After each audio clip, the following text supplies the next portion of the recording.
Além da Terra, Marte é o planeta com melhores condições para hospedar humanos. Agências espaciais como a SpaceX e a NASA estão planejando levar a próxima geração de humanos ao planeta vermelho. Mas ainda, tal façanha não foi alcançada devido a vários fatores. E você, está pronto para embarcar numa viagem só de ida para Marte e virar um extraterrestre?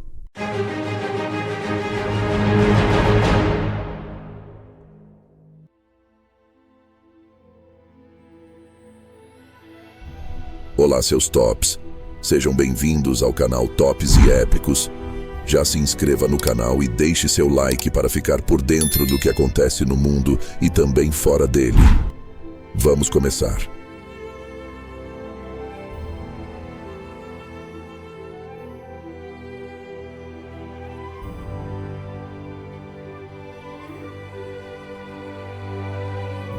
Durante a corrida espacial dos anos 60, a NASA levou com sucesso 6 missões à Lua, que colocou 12 astronautas na superfície do nosso satélite natural, tendo ido à Lua várias vezes, o que de fato algumas pessoas ainda duvidam que o ser humano foi capaz de pisar na Lua. Há quase 5 décadas, estamos acostumados a ver astronautas viajando para o espaço quase que rotineiramente, tendo estadias prolongadas na Estação Espacial Internacional. É tentador pensar que o envio de humanos para Marte poderia ser perfeitamente plausível hoje. Porém, até a data atual, em 2024, ver os primeiros humanos no planeta vermelho ainda parecem sonhos distantes. A ciência e tecnologia atuais nos dizem que enviar seres humanos a Marte constitui um desafio de enorme dificuldade e complexidade. Isso está longe de tudo o que foi feito até agora na história da exploração humana do espaço. Mas a razão pela qual quase todas as outras derivam é uma só: a distância. Vemos astronautas viajar frequentemente para o espaço até a Estação Espacial Internacional, ISS. Antes disso, durante anos, cosmonautas viajaram para a Estação Mir a bordo da nave Soyuz, e atualmente os astronautas viajam frequentemente para a Estação Espacial Tiangong, da China. Popularmente, tem-se a impressão de que o local para onde se viaja nestas missões é muito distante. Mas as altitudes típicas em que essas estações e espaçonaves orbitam a Terra a algumas centenas de quilômetros não é nada comparado a ir para outro mundo. A ISS, por exemplo, orbita a Terra a uma altitude equivalente à distância em linha reta entre Brasília e Mato Grosso, cerca de 400 quilômetros. Esta região espacial para a qual os humanos viajam rotineiramente está dentro da chamada região de órbitas baixas da Terra, e tecnicamente chamamos de LEO, Low Earth Orbit. A viagem tripulada lunar envolve viajar além das órbitas LEO, uma vez que a Lua orbita nosso planeta em uma distância média de cerca de 380 mil quilômetros, o que é cerca de 1000 vezes maior que as altitudes dessas órbitas baixas. Uma tripulação e sua espaçonave são colocadas em órbita ao redor da Terra logo após o lançamento, enquanto a distância até a Lua foi percorrida nas missões Apollo em cerca de 3 dias. No caso de Marte, a situação é muito, mas muito complicada. Ir para Marte envolve passar de uma missão geocêntrica para uma órbita centrada no Sol, ou heliocêntrica, que é um grande salto nas distâncias envolvidas. Embora as distâncias máxima e mínima entre a Terra e Marte variem dentro de uma faixa específica, a distância mínima possível é de cerca de 55 milhões de quilômetros. Esta distância é alcançada a cada 26 meses, quando Marte e a Terra têm uma lacuna de aproximação que dura algumas semanas.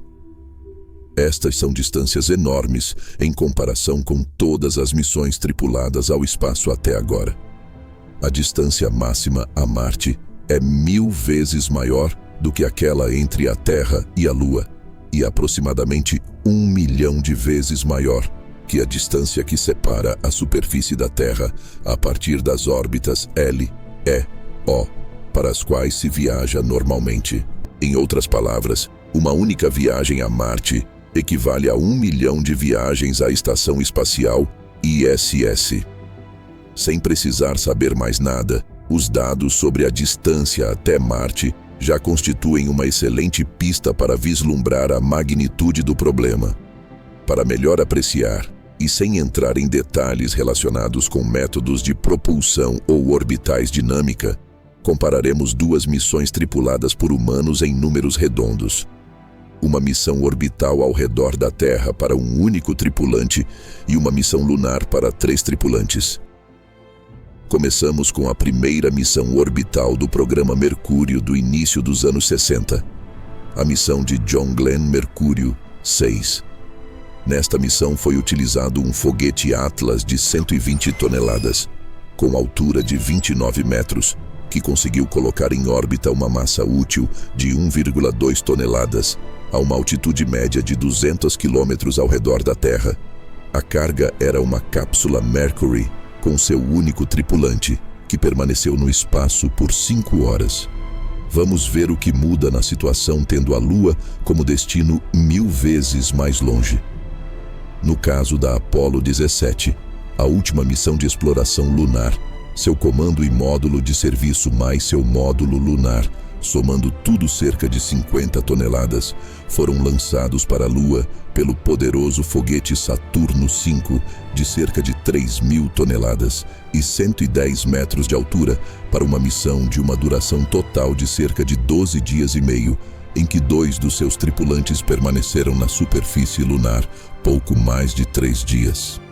Em contrapartida, o terceiro permaneceu dentro da nave durante toda a missão. Vemos que o salto quantitativo necessário quando queremos ir para outro mundo que está 1000 vezes além das órbitas baixas da Terra é enorme. Por um lado, a carga útil a ser lançada é de 1,2 a 50 toneladas, enquanto o tamanho do foguete de lançamento vai de 120 a 3.000 toneladas. Compare tudo isso com uma missão a Marte. Para uma missão a Marte, a tripulação será composta por 6 astronautas, e a sua duração, tomando como exemplo o intervalo que se aproxima em 2037, seria de 174 dias para ir e de 201 dias para o retorno, com estadia de 539 dias em Marte.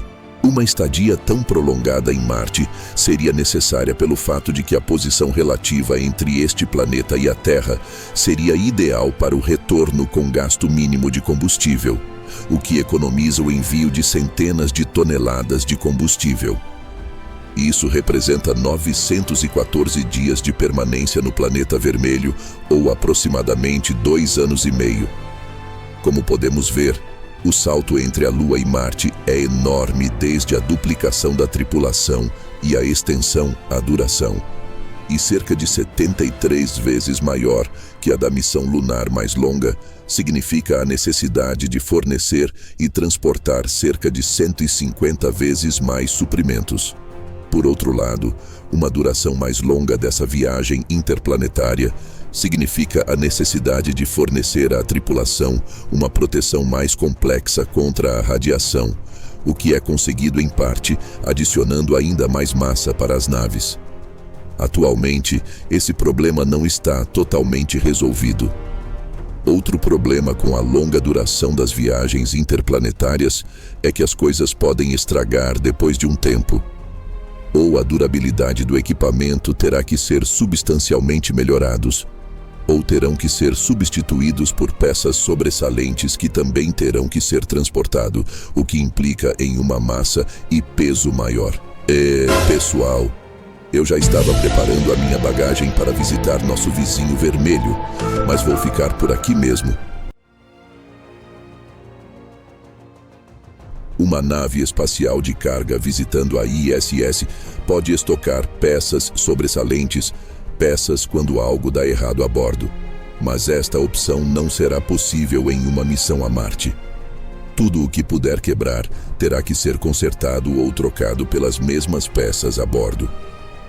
Enviar mais massa para Marte também significa transportar mais combustível para acelerar tudo isso, mas também significa transportar mais combustível para desacelerar quando a nave chegar ao planeta. além de todo o combustível necessário para retornar à Terra. Estamos falando de centenas de toneladas de combustível que teremos que transportar de alguma forma para Marte. Uma opção que alguns cientistas propõem é utilizar os minerais e gases presos no subsolo de Marte para produzir combustível, mas até agora nenhum sistema foi testado que possa fazer isso. Então, até provarmos que algo assim é possível, a única opção continuará a ser utilizar o nosso combustível. E para as distâncias que falamos, bem como para a viagem de ida e volta, no total, a missão a Marte exigirá o transporte entre 850 e 1.250 toneladas de combustível. Esta é uma quantia enorme se considerarmos que a ISS tem uma massa de cerca de 420 toneladas e que a nave com a qual estamos familiarizados, o ônibus espacial, só poderia ser enviado ao espaço entre 15 e 25 toneladas aproximadamente, dependendo da altitude da órbita final. O Ariane 5 pode carregar até 20 toneladas em órbita baixa ao redor da Terra, como o foguete russo Proton, que era a mais poderosa nave da época. Levar todo aquele combustível para o espaço teria que dar pelo menos cerca de 10 viagens. Assim, já podemos antecipar intuitivamente que um único foguete não poderá ser lançado para ir a Marte, mas que serão necessários vários lançamentos de foguetes, tão poderosos ou mais poderoso que o Saturno V dos anos 60, para montar no espaço diferentes elementos de propulsão, módulos de combustível, habitats e naves, que deverão ser enviados a Marte separadamente e antecipadamente, além da espaçonave com a tripulação, que seria enviada por último. Embora dependa de vários fatores, serão necessários, na verdade, 10 lançamentos de foguetes com a capacidade do Saturno V ou similar. Mas lembre-se, o número total de foguetes Saturno V enviados para a Lua em todo o programa Apollo era de 9. O Saturno V foi retirado de serviço após o programa Apollo, mas detém o recorde ainda hoje como o foguete operacional mais poderoso de todos os tempos, capaz de colocar pouco mais de 120 toneladas em órbita baixa ao redor da Terra e enviar 50 toneladas para a Lua. Teve que ser projetado e construído especificamente em sua época para chegar à Lua. O único foguete capaz de destronar o Saturno V poderia ser o foguete SLS, Space Launch System, que terá um desempenho semelhante ou talvez um pouco superior ao do Saturno V. Os efeitos da ausência de peso. Os efeitos da ausência de gravidade em um período de 539 dias sem gravidade afetará profundamente a fisiologia humana, especialmente preocupante quando se chega a um planeta onde ninguém pode ajudá-lo. As naves que podem ser vistas nos filmes, com amplas e confortáveis cabines em forma de cilindro, girando para simular a aceleração da gravidade, não existem hoje em dia. Então, os astronautas que vão a Marte sofrerão de falta de peso durante toda a missão. Ainda não se sabe exatamente como eles se recuperarão quando chegarem a Marte. Nenhum ser humano já experimentou uma jornada tão grande. Os astronautas passarão meses na ausência de gravidade, sujeito à radiação do espaço interplanetário.